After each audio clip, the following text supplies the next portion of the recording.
On a day that looks completely normal from the outside, you notice something small that should bother you, and it doesn't. It's the kind of thing that used to hook you instantly. A message that lands a little colder than you expected, someone canceling plans with a casual excuse, a familiar problem resurfacing at work, a tone in a conversation that would normally send your mind into overtime. You read it, you register it, and then nothing.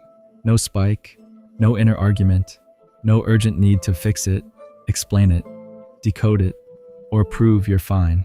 The calm arrives first, and that's why it feels suspicious. Your brain almost treats it like a glitch, like you're missing an important alarm and need to go searching for it. If you've lived in turbulence for a long time, constant reacting, constant managing, constantly checking the temperature of other people's moods, calm can feel strange. Not because calm is bad, but because intensity became your reference point. Intensity was how you measured whether something mattered. The bigger the emotional wave, the more real it felt. So when the wave doesn't come, your mind tries to invent reasons. Maybe you're numb. Maybe you're avoiding. Maybe you're in denial.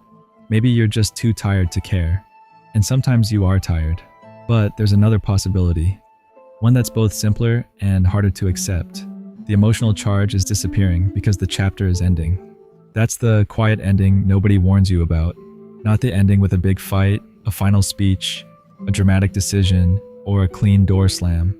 The ending that arrives politely. The ending that happens while you're still showing up, still functioning, still doing the same tasks, still moving through the same spaces. It's an internal ending, and it often starts with neutrality. The final signal isn't chaos, it's emotional neutrality.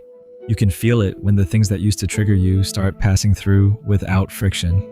A conversation that once felt loaded now sounds repetitive. A conflict that once demanded your full emotional presence suddenly feels optional. A problem that used to consume your attention turns into something you can see clearly without needing to wrestle it. It's not that you became superior. It's not that you suddenly stopped caring about life. It's that your nervous system stopped agreeing to the same contract. The part of you that used to fuel the loop is stepping back. Sometimes the first sign is almost embarrassingly small. You don't answer right away, and you don't feel guilty. You don't rush to smooth the silence, and nothing terrible happens. You don't reread a message 5 times to find the hidden insult. You don't replay the conversation on the drive home. You might still notice what happened, but it doesn't grab you by the throat. That's the strange thing about real endings. By the time they become visible to other people, they often happened inside you a while ago, and because it happens quietly, your mind will try to argue with it. The mind loves intensity because intensity keeps you busy. It gives you a project. Solve, fix, prove, explain, repair, patch. Calm takes the project away, and suddenly you're left with a much more direct reality. Maybe this isn't something you're meant to keep holding together. This is where the second shift begins, and it's not always dramatic either. You stop trying to fix what's clearly expired. There's a particular exhaustion that comes from holding something together long past its natural lifespan. It doesn't look like ordinary tiredness. Ordinary tiredness improves with rest. This exhaustion is more specific. It's the fatigue you feel when you keep doing the emotional labor of maintaining something that no longer responds to your effort. You can take time off and still feel drained. You can try to be positive and still feel hollow. Because what's draining you isn't your schedule. It's the constant internal management. Managing the mood, managing the outcome, managing other people's expectations, managing your own reactions so you don't cause problems, managing your image so you look stable, managing your story so it stays coherent. For a while, this kind of management can be praised. People call you reliable, mature, strong, easy to be around. But inside, it can become an unpaid job you never applied for. And near the end of a chapter, that job starts feeling impossible to justify. You'll notice it when explanation turns into silence. You don't stop explaining out of bitterness. You stop because the need to convince other people fades. You realize how much energy you've spent translating yourself into a language the environment doesn't speak. How many times you've tried to make your needs sound reasonable enough to be accepted. How often you've softened your truth so it wouldn't be rejected. How many times you've repeated the same sentence in different forms, hoping that this time it would land. Then one day you are halfway through crafting the careful message. The one that clarifies your intentions, smooths the edges, avoids misunderstanding, and you stop. Not because you want to punish anyone, but because you realize you're building the same bridge again, and you can already feel how tired you'll be on the other side. That's a hard moment to admit, especially if you've built your identity around being understood. Being understood matters, but not everywhere, not by everyone, not at the cost of your integrity. There's a maturity that forms when you realize you don't need the room to approve your decision before you make it. You begin to withdraw energy instead of arguments. You respond less. You explain less. You let misunderstandings exist without rushing to correct them. And if you've always been the fixer, this can feel like failing at first. But it's ending when you no longer feel responsible for saving it. The relief here is quiet. It's not fireworks. It's like taking off shoes that were too tight and realizing your feet were numb. You don't necessarily feel happy. You feel less managed, less obligated to keep the story alive for other people, less compelled to keep proving that everything is fine. And that shift, less managing, less proving, is often the real beginning of an ending. Once you stop trying to fix what's expired, your environment starts to feel different, even if nothing about it has objectively changed. Familiar spaces can start feeling smaller. You might notice it in routines first. Things that once structured your day start feeling mechanical. You do them because you've always done them, but they don't anchor you the way they used to. The comfort fades before clarity appears, and that can be unsettling. Your mind wants a clean reason, a defensible explanation, but growth doesn't always give you courtroom evidence. Sometimes the only signal is that staying has become quietly uncomfortable, not because it's painful in an obvious way, but because it's misaligned. There's a specific kind of discomfort that comes from outgrowing an environment without dramatic conflict. No one did anything unforgivable. Nothing exploded. You can't point to a single moment and say, that's when it broke. And because you can't point to a moment, you start doubting yourself. You tell yourself you're being ungrateful, too sensitive, too restless. You tell yourself you should be able to just settle, but your body disagrees. You sit in the same room, hear the same conversations, and feel your attention drift. Not out of boredom, but out of misfit. The jokes feel thin. The urgency feels theatrical. The problems feel like reruns. You can still be kind, still be present, still care about people, but you're not fully inside it the way you used to be. It's like you're visiting a version of your life instead of living in it. And at some point, the simplest sentence arrives. Not as drama, but as recognition. This doesn't fit me anymore. That sentence can feel brutal because it's so ordinary. There's no poetry, no explanation, just fit and misfit. Like trying to wear a shirt that used to be comfortable and suddenly noticing the seams pinch. The shirt didn't change. You did. Your life feels smaller because you've expanded. There's less willingness to play roles that require you to shrink. And when that happens, your mind often tries to soothe you with nostalgia. Nostalgia is a powerful sedative when the present feels uncertain. It offers you a ready-made home in the past. It tells you, remember when you knew who you were. Remember when it was simpler. Remember when you belonged. And for a while, nostalgia can be convincing. It can make you romanticize old seasons, old relationships, old routines, even old suffering. Because old suffering is familiar, and familiarity can feel like safety. But near the real end of a chapter, nostalgia loses its power. You remember, but you don't want to return. That's one of the clear signals that something has finished its work. You can still feel tenderness for what was. You can still appreciate what it gave you. You might still get a soft ache when a song plays or when you pass an old place. But the memory no longer pulls you back like a magnet. The longing gets replaced by clarity. Clarity doesn't mean you suddenly hate the past. It means you see it whole. You remember the cost. You remember the compromises. You remember the way you had to manage yourself to stay in it. You remember how much energy it demanded. And you can admit, without dramatizing it, that it served its purpose. The final signal is when memory no longer pulls you back. This is a strange kind of freedom, because it means your relationship with the past changes.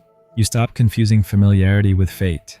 You stop treating the old chapter as proof you should stay the same. You let memory be memory instead of a rope tied around your ankle. You can miss something without needing it. You can honor a season without turning it into a destination. That's a form of maturity that doesn't look impressive in public, but it changes everything privately. And while your mind is still trying to debate the meaning of all this, your body is usually ahead of you. Your body feels done. You might notice it as physical fatigue around old conversations, Not the normal tiredness of a long day, but a very specific fatigue that arrives the moment you imagine going through the same loop again. Your shoulders tighten, your jaw tightens, your stomach has that subtle drop when you think about staying the same. Even imagining the future as more of this can create internal tension, like your body is bracing for a life it doesn't want. Then you imagine leaving, ending it, stepping away, letting it close, and you feel something that can confuse you at first. Relief. Sometimes it's immediate. Your breath gets deeper before your mind even approves the thought. Your chest loosens, your face softens, and that relief can scare people because it feels like betrayal.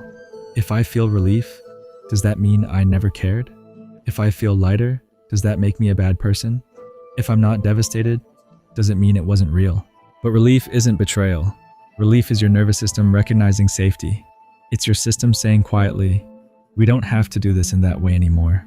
When your body relaxes at the thought of ending it, the decision is already made inside you.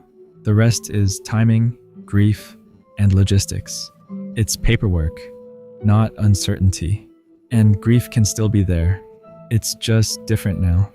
Sometimes grief at this stage is quieter than you expect. You might think grief should be louder to be valid, like you should be falling apart for it to mean something mattered. But grief isn't always volume. Sometimes grief is simply the recognition that you're not getting back a version of yourself you once needed. You're not getting back the innocence of thinking you could hold everything together with effort. You can still care, still feel tenderness, still mourn what could have been, and still not return. The ache can exist without becoming a command. Once your body is done and nostalgia loses its pull, another instinct often appears. You crave simplicity, not as a trend, not as a personality makeover, but as a biological impulse. You want fewer obligations, fewer conversations, fewer loose ends. You want to clear, organize, finish with mélange. You want to close tabs in your life the way you close tabs in a browser when it's running too slow. You don't necessarily want to chase something new immediately. You want to reduce noise. This is where growth looks like subtraction. That can be confusing in a culture that treats growth as constant expansion. More goals, more connections, more movement, more achievement. But subtraction often precedes expansion. The psyche knows something new can't arrive in a room that's still cluttered with what has already finished its work. So you start simplifying in ways that look small but feel deeply necessary. You finish tasks you've been dragging around. You stop reopening old arguments. You stop keeping background conversations alive in your head. You stop rehearsing explanations for people who aren't listening. You cancel things you used to attend out of obligation. You close loops. Sometimes it's literal. You clean out a drawer, tidy a room, clear out old files, finish paperwork you've avoided. Not because you suddenly became organized, but because your system wants clean edges. It wants fewer open circuits pulling at you in the background. Sometimes it's psychological. You stop carrying contradictions. You stop compromising in ways that fragment you. You stop overriding your intuition to maintain harmony. You stop negotiating your truth through other people's expectations. Closure starts happening internally before it happens externally. You might still live in the same place, still have the same responsibilities, still be surrounded by the same people, but your energy shifts. You stop feeding repetition. You stop renewing the contract, and the old life begins to collapse. Not through resistance, not through a big dramatic rebellion, but through lack of fuel. There's an almost elegant simplicity to that. A pattern can't restart itself if the version of you who used to supply the energy isn't there anymore. This is often the moment people misread. They expect endings to feel like panic, and instead they feel a calm acceptance that's almost anticlimactic. Which brings us to the final recognition: peace instead of panic. Mature endings don't feel dramatic. The ending that matters most is usually internal first. Fear softens, not because you suddenly know what's next, but because you've accepted that what's ending doesn't need to be saved. The urgency to fix, revive, or hold on fades. The constant inner bargaining stops. And even if sadness remains, it changes texture. It becomes quieter, less sharp, less desperate. Underneath it, something steadier forms. Trust, not optimism, trust. A sense that letting this end isn't dangerous anymore. If you're used to living under pressure, this calm can feel wrong. You might expect fireworks, and instead you get a quiet exhale. You might even feel guilty for being calm, like calm means you didn't care enough. But calm often means you finally stop trying to force continuity where it no longer exists. The absence of fear is not indifference, it's confirmation. And if this resonates, write this in the comments. I'm choosing peace over panic. Stop rushing to replace what's leaving, because something in you understands that replacement built from urgency would only recreate the same shape. You begin noticing how much of your energy was spent maintaining continuity, keeping things understandable, predictable, intact.